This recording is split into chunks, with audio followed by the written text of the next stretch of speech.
C'est Sonia Mabrouk, c'est Muriel Pénicaud, ministre du Travail. Bonjour Muriel Pénicaud. Bonjour. L'INSEE a donc dévoilé ce matin le taux de chômage au troisième trimestre 2019. Après plusieurs trimestres de baisse, il repart légèrement à la hausse, plus 0,1 point pour s'établir à 8,6%. C'est bien sûr décevant après une séquence plutôt positive. Alors le taux de chômage, oui, il est sur un palier ce trimestre-là. Bon, je crois qu'il faut garder de toute façon la vision long terme. Sur un an, le chômage il baisse quand même de 0,5 points. Ça veut dire quoi ? Ça veut dire que 158 000 demandeurs d'emploi ont retrouvé un emploi. Et puis, vous avez vu il y a quelques jours, la dynamique de création d'emplois est très forte, avec plus de 260 000 emplois qui sont créés depuis un an. Donc, je crois qu'il faut continuer cette bataille pour l'emploi. C'est pas la méthode Coué, là ? Non, c'est pas la méthode Coué. On n'a jamais dit que c'était un long fleuve tranquille, la bataille pour l'emploi. 30 ans de chômage de masse, ça se réduit pas en un jour. Donc il faut continuer. On est très convaincus, et là je dirais tout le gouvernement, on en a encore sous le pied.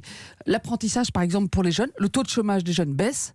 C'est en pleine explosion. Je serai au CFA de la Poste tout à l'heure, sur les métiers de la Poste, à inaugurer cet après-midi avec le Premier ministre à Manos sur un autre centre de formation d'apprentis. Ça avance. Mais sur ce chiffre particulièrement, pardonnez-moi Muriel Pénicaud, comment vous l'expliquez ? Parce que vous vous réjouissiez il y a quelque temps d'une baisse, et selon vous, due aux réformes du gouvernement. Et donc là, la hausse, elle est aussi due à la politique du gouvernement ? Non, mais c'est pas une... Enfin, les statisticiens appellent pas ça une hausse, c'est un palier. Écoutez, pour les 10 000 chômeurs qui se retrouvent, voilà, c'est quand même... toujours 10 000 de trop. Bien sûr. Moi, je laisse les économistes commenter, expliquer. Moi, mon rôle, c'est d'agir. Et donc, d'agir, ça veut dire d'être constant, cohérent dans le temps, de continuer. J'ai parlé de l'apprentissage, la formation, on investit beaucoup sur la formation. Je rappelle qu'une entreprise sur deux ne trouve pas les compétences dont elle a besoin sur le marché du travail. C'est autant de demandeurs d'emploi qui n'ont pas trouvé un emploi. Mais c'est un non-sens incroyable. D'ailleurs, ceux qui écoutent le journal de 8 heures, les hôpitaux, le manque de personnel, alors que le chômage augmente. Oui, on marche sur la tête. D'abord, moi je crois que je vais parler plutôt du secteur privé. Il y a deux choses. Un, il y a des manques de compétences. C'est pour ça qu'on investit énormément, comme on n'a jamais fait. Là, cette année, on va former, en 2020, on va former plus de 900 000 demandeurs d'emploi et jeunes aux métiers dont on a besoin aujourd'hui et demain. Mais je crois aussi qu'il faut que les employeurs, ils ouvrent un peu leur chakra, parce que il faut qu'ils embauchent les seniors, les personnes en situation de handicap, les jeunes des quartiers. Il y a quand même beaucoup de conformisme dans la manière de recruter. Il faut recruter de conformisme dans la manière de recruter. Oui, je pense qu'aujourd'hui, puis c'est un peu l'ancienne DGRH qui parle aussi, en tant que la ministre du Travail, on en discute beaucoup avec les entreprises. On a tendance à recruter que sur le CV. Il faut avoir le CV parfait, l'expérience parfaite, le diplôme parfait. Il y a plein de gens qui ont un potentiel, qui ont envie de travailler et qui, moyennant la formation, et là où nous on met le paquet sur les moyens publics pour la formation. Pardonnez-moi, donc l'une des raisons pour lesquelles peut-être ce chômage a augmenté, c'est aussi les employeurs doivent faire plus d'efforts en tous les cas. Non, je dis que c'est une bataille collective. On a besoin que les collectivités territoriales, elles travaillent sur garde d'enfants et transport, parce qu'il y a aussi des demandeurs d'emploi qui ne peuvent pas prendre un emploi parce qu'il y a un problème de garde d'enfants ou de transport. Il y a besoin que les employeurs, j'étais en Bretagne il y a quelques jours avec un club de 200 entreprises inclusives formidables qui eux ont décidé de recruter tout à fait différemment. Eh bien, il y a des succès formidables. Ils peuvent faire plus d'efforts des autres, mais Muriel Pénicaud, investit 1 milliard d'euros le gouvernement, sur l'insertion des plus fragiles. À quel prix cette lutte contre le chômage ? Il y a la réforme de l'assurance chômage qui est en place avec normalement... depuis 8 jours, elle n'a pas d'effet encore. Oui, mais justement, les syndicats s'inquiètent de l'effet, une plus grande précarité et pas forcément une lutte contre le chômage accru. C'est le contraire. Aujourd'hui, il y a beaucoup de précarité. Aujourd'hui, il y a 9 embauches sur 10, c'est des emplois très courts. Nous, on se bat contre cette précarité et au contraire, la formation, tout ce qu'on fait pour permettre aux plus fragiles d'accéder à l'emploi, les personnes en situation de handicap, ceux qui ont eu des accidents de la vie, et là, l'année prochaine, dans mon budget, il y a plus d'1 milliard d'euros là-dessus. On n'a jamais fait ça pour leur donner des opportunités d'aller vers l'emploi. Moi, je crois à tout ça. Et l'assurance chômage, c'est la cohérence avec ça pour encourager et l'employeur et les salariés à être sur les emplois plus durables. Et donc, tout ça, c'est cohérent. Il faut rien lâcher. Et puis, il faut rien lâcher, justement. Je vais vous rappeler quand même le contexte social que vous connaissez bien. Colère des étudiants, saturation des hôpitaux, anniversaire à venir du mouvement des Gilets jaunes, perspective d'une grève interprofessionnelle du 5 décembre. On peut comprendre qu'au vu d'un tel climat, le gouvernement ait peur. Moi, je pense que ce qu'attendent les Français... vous ne reprenez pas ma phrase, donc le gouvernement a peur. Non. Il y a une crainte quand même, une inquiétude. La question, c'est pas peur ou pas peur, c'est on écoute, on entend. Et je pense que ce qu'attendent les Français, c'est deux choses. La première, que le président de la République a été élu sur un programme le réalise, on est en train de le réaliser. Et il y a quand même des premiers résultats depuis 2 ans, mais il leur reste beaucoup à faire. Et puis je pense qu'ils attendent effectivement que le quotidien aille mieux. Le quotidien aille mieux, c'est beaucoup de choses. C'est effectivement qu'il y ait moins de chômage, parce que ça touche beaucoup de familles, ça touche beaucoup de jeunes. Il y a beaucoup de précarité, il y a beaucoup de chômage. Donc on fait on se mobilise énormément là-dessus sur la. C'est intéressant ce que vous dites. Vous dites aussi... on se mobilise, on écoute, mais beaucoup vous reprochent, Muriel Pénicaud, c'est d'agir avec un temps de retard pour les gilets jaunes, pour les étudiants, pour les hôpitaux, d'attendre que la colère monte pour agir et finalement quelque part le pouvoir d'achat, de laisser la violence s'installer. Le pouvoir d'achat a augmenté. Oui, mais c'est une question de perception, vous le savez. Non, le pouvoir d'achat, ça se mesure.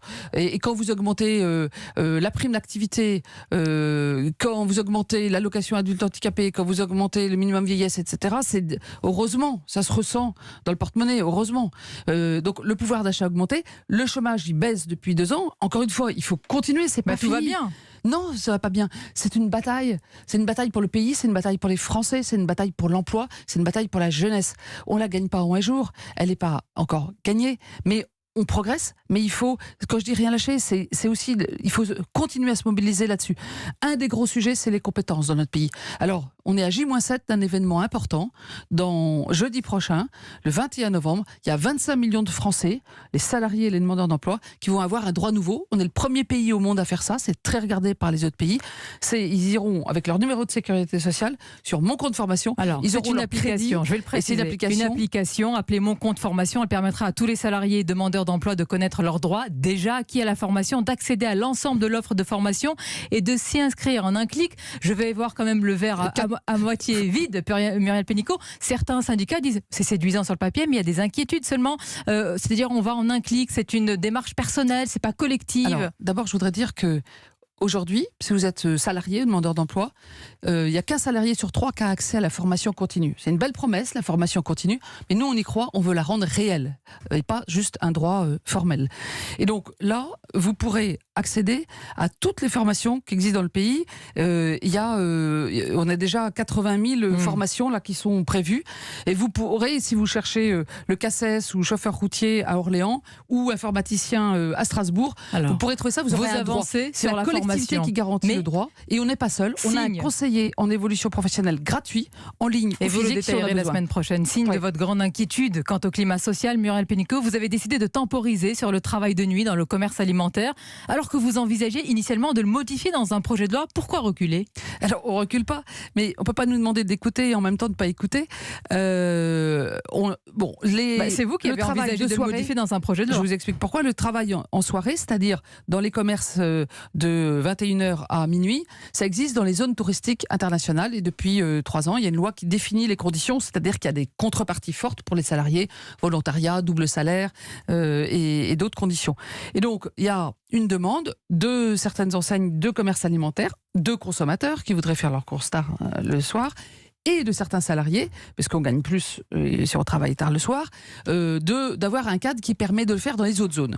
Sauf que ma question, c'est est-ce que vous allez vraiment faire cette réforme? Oui, mais à quel horizon? Enfin, c'est pas une réforme, c'est un ajustement. À quel horizon? Eh bien, on a les partenaires sociaux. On s'est aperçu que les employeurs et les syndicats sont pas du tout d'accord sur les contreparties. À quel horizon? Et donc, on leur donne 6 mois pour une concertation pour pouvoir le faire. S'ils s'entendent pas comme maintenant. Ils vont forcément converger un peu plus, parce qu'aujourd'hui ils sont diamétralement opposés, donc on va donner le temps de la concertation pour se rapprocher. Pour conclure, Muriel Pénicaud, on a passé en revue ce climat social. Est-ce que vous craignez le 5 décembre une paralysie du pays? Moi, ce que je crains, c'est que on ne soit pas assez rapide, et c'est difficile, dans des transformations. Ce que je veux dire, c'est que les Français, ils attendent des transformations, même si on craint des transformations. Ils veulent un système plus juste, ils veulent un système de retraite plus juste, je pense. Et le temps vous est compté. En même temps, on peut avoir peur de quelque chose dont on estime qu'il faut le changer. Et donc, ce qui est difficile dans l'action politique, c'est que avec Emmanuel Macron, avec Édouard Philippe, on a décidé de faire des réformes de fond. Et c'est ça qui sera utile pour nos concitoyens demain. Mais il faut en même temps que le court terme, il faut en même temps que le court terme, on l'entend. Et c'est pour ça que pour les urgences, on annoncera un plan très rapidement. Agnès Buzyn annoncera un plan rapidement. Il faut travailler à la fois à transformer le pays et en même temps à répondre aux problèmes. Merci Muriel Pénicaud. Merci d'avoir été notre invitée ce matin sur Europe 1. Merci.